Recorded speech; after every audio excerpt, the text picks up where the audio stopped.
Hey there. I'm Clara, and I've been on a roller coaster that I used to call my marriage for the near 2 decades. I know numbers, that's my game, I'm an economist. But I'll let you in on a secret, give me a drab room and a fresh lick of paint and I'll give you a masterpiece. That's where I really shine. Now, Tom, he's a whole different story. The guy's got brains, I'll give him that. Financial analyst, and a damn good one. We met back in college, both of us bright-eyed with textbooks in hand. Dreamt of the big family, the white picket fence, the whole shebang. Turns out, life had other plans. Docs gave us the hard truth, with me, babies just weren't going to happen. Crushed us for a while, yeah, but we bounced back, sorta. We decided, if not a house filled with kids' laughter, we'd fill it with something else, style, charm, call it what you will. We found this house, and signed up for a multi-year mortgage. A beast of a place, years upon years on its bones, creaking like an old ship. Most would have walked away, but not us, we saw what it could be. I remember walking through the door the first time, the smell of dust and forgotten times in the air. Tom was right alongside me, and he was talking big plans, like he did. You see this, Clara? This place is ours. A bit of elbow grease, and we'll make it into something. I laughed, shaking my head at his excitement. Elbow grease? Tom, this place will take more than that. But we'll do it. Room by room. The first couple of years were rough. Juggling jobs and paintbrushes, learning how to fix a pipe without flooding the kitchen. But every evening, we sat amid the chaos of renovation, beers in hand, and it felt like we were invincible. One night, in the middle of an argument about what color the living room should be, he wanted blue, I wanted green, he threw his hands up and cussed. Damn it, Clara, pick whichever. It's just a color. I shot back, just a color?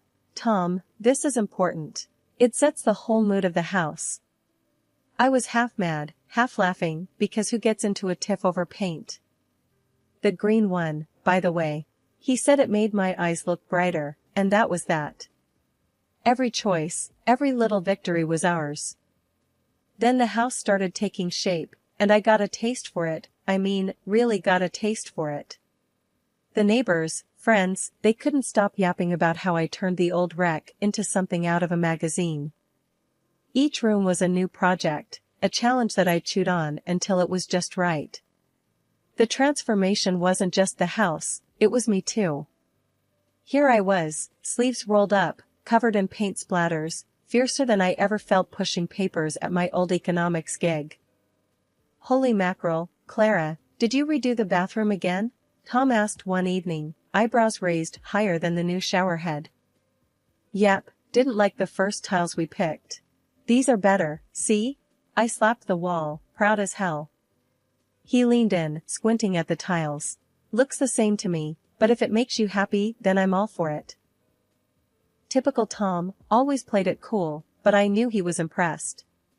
When the Lewis family from next door came over for dinner, Mrs. Lewis almost dropped her casserole walking into the dining room. I had to stifle a laugh. I'm sorry, Clara, but this is just... It's gorgeous. You did this? She was all wide-eyed, turning in circles, taking it all in. I shrugged, trying to act like it was no big deal, but inside I was buzzing. Yeah, I did. Got sick of the wallpaper and thought I'd try something new. New? This is a dang masterpiece. Mr. Lewis chimed in, his face all grins. That's it, I'm done with beige. Mrs. Lewis declared, like she was about to start a revolution.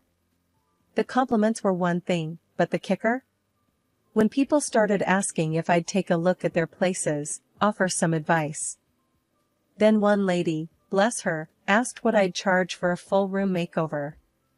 That's when the light bulb went off. Tom, I'm going to do it. I'm going to make a go at this design thing, full-time, I said that night, my head full of dreams and schemes. Tom looked up from his paper. Full-time, huh? You sure you're ready for that? I clenched my jaw, but kept my cool. I've never been more sure of anything. Well, then you better get to it. No sense in waiting around, he said, and went back to his reading. Not exactly a parade in my honor, but Tom was never one for big displays. He didn't say much while I set up shop, turned the spare bedroom into my office. He'd pass by the door, give a little nod if he caught my eye. Transformed the tangled mess of our yard into a garden people stopped to admire. I'd see him out there, leaning on the fence talking with passers-by about the flowers and the shrubs like he knew what he was talking about. One afternoon he came back inside, shaking his head. Some guy out there just offered me $50 to talk to his wife about doing up their yard. Can you believe that? I grinned, leaning back in my chair. We're a hot commodity, what can I say? With every chair I reupholstered and every light fixture I swapped out, my confidence surged. It was real work, getting your hands dirty, making things beautiful. And people paid for it, who would have thought? The hardest part was the learning curve, hanging drywall and not have it look like a dog's breakfast or figuring out plumbing without creating an indoor pool. But it was a good hard, you know? Satisfying. I finally felt like I was in the driver's seat of my own life, taking control and steering myself towards something that was mine and mine alone. Our house, with its fresh coat of me on every wall, every floorboard, it wasn't just a bunch of projects anymore. It was a signpost, pointing me to where I needed to go. Things were getting busier by the day, my phone was constantly buzzing with new clients, and my schedule was a jigsaw puzzle I was somehow supposed to piece together. Tom had been supportive of my work, but something had shifted lately. As my plate piled up, his seemed to empty, chores and all. "Mornin'," I greeted Tom, as I trudged into the kitchen, stepping over a pile of his work shirts. He grunted back, eyes glued to his laptop. At least he used to help with breakfast. "The basket's overflowing, Tom. Your turn, yeah?" I hinted, nudging the basket with my foot so it spilled onto the floor, hoping he'd take the hint. He sighed, not looking up. "Why? You're home all day." I stopped in my tracks. "Say what now?" "Look, you're always here," Tom continued, a little more carefully now, like he sensed the storm brewing. "Makes sense for you to handle the house stuff." "Handle the house stuff?" I repeated, my voice edged with disbelief. "I'm running a business, not sitting around here twiddling my thumbs." Tom's gaze finally broke from his screen. "Yeah, but I have to get to the office." I was about to argue, but the phone rang. Saved by the bell, or cursed, given it was another job to add to the pile. As the days rolled on, the pattern held. Tom's leave-behinds, coffee cups in the living room, newspapers scattered on the dining table, and those darn socks everywhere. You'd think he was trying to mark his territory. "Come on, Tom, this isn't the you I know," I said one Saturday morning, dishes clanking as I loaded the dishwasher with last night's remnants. "You used to care about this stuff." We were like two ships in the night, and I ain't talking about the romantic kind. He was off first thing, back when I was hip-deep in swatches and samples, and by the time he rolled back in, I was dead to the world on the couch, tablet still in hand. "Listen, Tom, we can't go on like this," I said one evening, dishes done, with enough energy left over to tackle what was really bothering me. "We're supposed to be a team." He looked like a teenager caught out past curfew. "Look, Clara, I just don't see the problem." I laughed, but it wasn't the happy kind. "You don't see? Okay. How about we start with you acting like this place is a hotel and I'm the service?" He opened his mouth, then shut it, like the right words had taken a detour. "I'm not asking for much. Just do your share. Act like you live here. Because, spoiler alert, you do." Tom ran a hand through his hair, looking like he wished he could disappear into the couch cushions. "Fine, I'll pick up the slack." "And?" I pressed. "And I'll start by sorting the laundry." "Now we're talking." I nodded, my arms crossed, but my lips trying not to smile. because it was either that or scream. It was a small victory, but I take M where I can get M. It was a reminder that for all the work, all the late nights and color palettes and textures and fittings, if your foundation is shaky, the whole house feels it. And I wasn't just talking about the renovations. I started noticing Tom was glued to his phone more these days. Eyes almost stuck to the screen. And then there was that haircut, the kind young folks are wearing, shaved on the sides and longer on top. When I asked him about it, he just shrugged it off, saying something about wanting a change. To me, it screamed midlife crisis loud and clear. It was finally the day we'd been plowing towards for what felt like forever. The mortgage was paid off. That was supposed to be our light at the end of the tunnel, our big reason to celebrate. So, on my way back from work, I dropped by the liquor store and picked up a bottle of the good stuff, the type that would make your wallet weep. I also got fancy cheeses, the sort with names too difficult to pronounce, and those artisan crackers that Tom liked. I was all set to surprise him. Walking into the house, everything was too quiet. Usually, Tom would be home by now, dinner on the go or some music playing. Not today. The place was dead silent. I called out for him, my voice disappearing into the silence. Tom, you here? Nothing. I wasn't too worried at first. He could have stepped out for something, I thought. Maybe he went to get flowers, to add to the celebration, I hoped. I made my way to the living room and started getting the place ready for when he'd return. It was going to be a good night. We'd earned it. The expensive red would breathe a little, I'd get the snacks looking nice on plates, and we'd cheers to no more damn bank payments. But then I saw them, papers neatly stacked on the coffee table. Not thinking much of it, I reached over and that's when my heart took the first hit.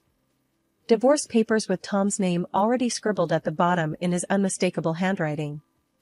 For a good few minutes, all I could do was stand there. It felt like one of those prank shows where the joke's gone too far. But this was no joke. The realization sank its claws into me, and I could feel my hands shaking, my face hot. Damn it, Tom, what the hell is this? But I was talking to an empty house. I chucked the bottle of wine onto the couch, who cares if it stains, and sat down hard at the coffee table. This wasn't something you slip into conversation, this was a bang, it's over, out of nowhere slap in the face. I tried calling him. It just rang and rang before his voicemail casually invited me to leave a message. So I sat there for hours, waiting for him to walk through the door. I kept picking up my phone, checking if there were any missed calls, any texts. Nothing. It was like he'd vanished into thin air. The snacks lay forgotten and the bottle of red sat there, the unopened symbol of what was supposed to be our celebration. I remember when we bought this house. We thought this was it, we were set. But now there were just divorce papers and silence. And with every minute he didn't show up, didn't call, it was becoming crystal clear that he wanted out. But he couldn't even tell me to my face. Couldn't even give me a crappy excuse. Tom didn't come, and he didn't call. And I was left alone with a bunch of papers I never wanted, telling a story I didn't sign up for. When Tom walked in the next day, he wasn't alone. There she was, some young girl, looking at me like I'm yesterday's news. But this house, our house, she was eyeing it like it was hers already. Oh, I wouldn't change a thing, she said as she flounced from room to room.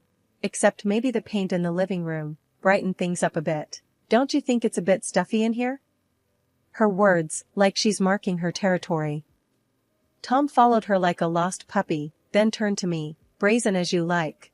We will live here, Clara. In this house. With my new wife. I felt the anger boiling up inside, but I caught a look in his eyes, or maybe it was hers, and just like that, an idea sparked in my head. Is that so? I finally said, schooled my features into something calm, too calm. She pranced back in, still taking it all in, claiming it with her greedy little eyes. Yes, she purred, it'll do just fine. And then she looks at me like I'm some sort of bug under her shoe. But I'm not. I am the bug that knows where the dirt's hidden, knows exactly what to do when the time's right. I watched them, like a hawk eyeing its prey. Tom, he's talking numbers and moving dates, but I ain't listening. I'm plotting, thinking of every little way I could turn this back on them. Finally, I just smiled at them both. It wasn't a happy smile, but that's not what this was about. This was about wait and see, about holding your cards close to your chest. So I nodded. All right then. Tom paused, probably expected me to yell or throw something. But no, I'm playing this smarter. All right, he echoed, confused, searching my face for the catch. Yeah, all right. You two lovebirds deserve each other. The girl beamed, clueless, thinking she's got it made. And Tom, he had this look, like maybe he's dodged a bullet. But really, he's just fired the starting gun. I turned away to hide the grin spreading across my face. They think they've won, got it all figured out. But little do they know, I've got plans of my own. The game's just begun, and I'm about to make my move. I sat across from Tom at the kitchen table, a bunch of papers spread out between us. Let's make this quick, I said, tapping my fingers on the tabletop. I want my $200,000, what I put into the mortgage. I'm taking my stuff, and that's that. He was half listening, his eyes drifting to where his girlfriend was hanging around like an eager puppy waiting for a treat. Yeah, sounds fair, he mumbled, not taking his gaze off her. A smile, cruel and all mine, lifted the corners of my mouth. And by my stuff, I mean everything I bought. All of it. Sure, whatever. He was nodding along, not really caring or not realizing. Probably both.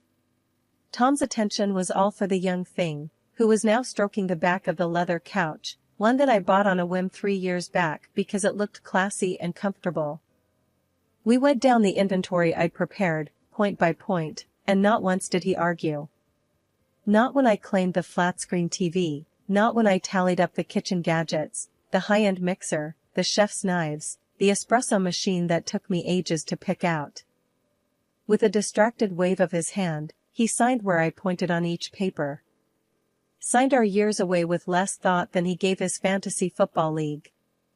It took everything I had not to slam my fist on the table to get him to actually look at what he was giving up. But why bother? I was getting what I came for. And so, it was done. We signed our names, cleared the path for new beginnings, or in his case, a shiny new mistake. While Tom wandered out of the room, probably to chase his giggling girlfriend, I stayed put, relishing the weightlessness of ending it all. I heard her before I saw her, her voice like tinkling glass, all fake and pretty. She came into the kitchen, one-eyed turned from a 70s nightmare into a modern foodie paradise, and she ran her fingers along the granite countertops. He never cooked a thing in his life, I thought, and she probably can't boil water. You're old, but you have good taste, she said to me, a backhanded compliment wrapped in a sweet tone that didn't reach her eyes. I looked her up and down, my gaze pointed. Honey, good taste doesn't have an expiration date. But let's see how long your novelty lasts around here. And with that, I grabbed the box filled with photo albums, my favorite coffee mug, and a collection of fridge magnets from every state I'd visited and walked out without a backward glance. I didn't need to look back to know she was still standing there, probably puzzled by my refusal to fight. Good taste indeed. Let her find out, like I did, that marble and leather mean nothing without someone real to share it with. I had my memories, my dignity, and soon enough, a bank account that would turn that house into a distant memory. Moving day had all the drama of a bad TV show. Tom just stood there, mouth hanging open, as the movers made trip after trip out the door. Couch, gone. The fancy heaters I'd haggled for, gone. And yeah, when I said everything, I meant the kitchen sink too. That was a masterpiece of stainless steel, and it was mine when I walked in. It was mine walking out. His girl, what's her face, she lost it. Standing there in designer heels on the hardwood floor, I picked out. This wasn't the deal, she hollered like she was calling the shots now. I leaned against the doorframe, every piece of paper with Tom's signature a shield. Deal was I take what's mine. That's it. Tom finally found his voice, a little wobbly but there. Clara, let's talk about this. There's gotta be. I cut him off with a wave of my hand. Talk? You signed, Tom. As clear as day. Everything I bought, I take. He ran a hand through his hair, the way he did when he realized he was in over his head. But the sink, Clara? Come on. I didn't budge. You should have read the list. Not my problem, you were too busy with her. I nodded towards his plaything, who was now scowling like a kid who'd been told Christmas was cancelled. But where are we gonna wash dishes now? She piped up, hands on her hips like she was in some sort of showdown. I couldn't help it, I laughed. Guess you'll figure it out, won't you? Tom paced now, a caged animal sort of look about him. Clara, we can't just. We need some of this stuff. How about the heaters? It's winter. I glanced at the wall where the heater used to be. Close work. Or hey, maybe you two can snuggle up for warmth. Clara. His voice cracked. Typical. Always loud when he was losing. We had an agreement, Tom. You agreed to 200 grand and for me to take my things. Well, I'm taking my things. That's fairness. That's getting what I'm owed. He went quiet, that defeated slump setting into his shoulders. His girl, she still didn't get it, feet stuck to the ground, her face twisted. This is total crap. I shrugged on my coat, the one I used to leave hanging on the hook, by the door. Your problems aren't my problems anymore, sweetie. I put on my sunglasses, grabbed my purse, and stepped out into the cold. The movers had the last few boxes ready to go, and I gave them the nod. Time to move on. Behind me, the door to the house stood open, letting out all the warmth. A pretty good metaphor, maybe, but I wasn't in the mood for poetry. I was in the mood for starting fresh.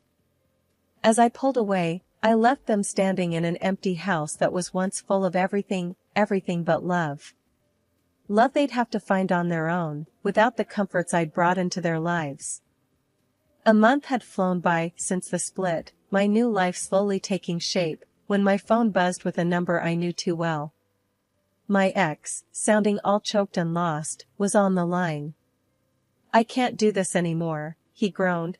I'm cooking, cleaning, it's all me, all day long. He told me how his young wife did squat, just flicked her thumbs on her phone screen or waltzed out with her pals. He was learning the hard way, juggling pots and pans, scrubbing toilets, and handling laundry. Please, can we try again? I made a mistake, he was practically begging, that note in his voice, like he'd never known a day's work in his life. I held the phone, a smile cracking across my face.